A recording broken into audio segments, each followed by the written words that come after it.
আমার ছোট ছোট ফেসবুক ফ্রেন্ডের সাথে দেখা হয়ে গেছে, কিছু বলবে না বলো?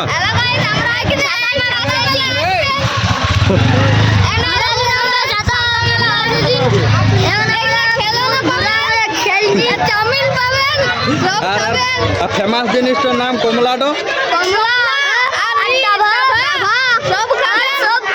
আর চোখা চোখা।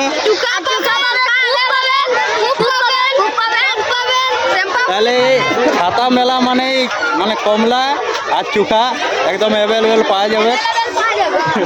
চলো সবাই বাই। তাহলে এই যে বেগুনি নিচে বিরাট বড় একটা আকর্ষণ। তাহলে মমতা ব্যানার্জি লক্ষ্মী ভান্ডার দিচ্ছে আর ওইখানে দেখো বিরাট বড় একটা লক্ষ্মীর ভান্ডার।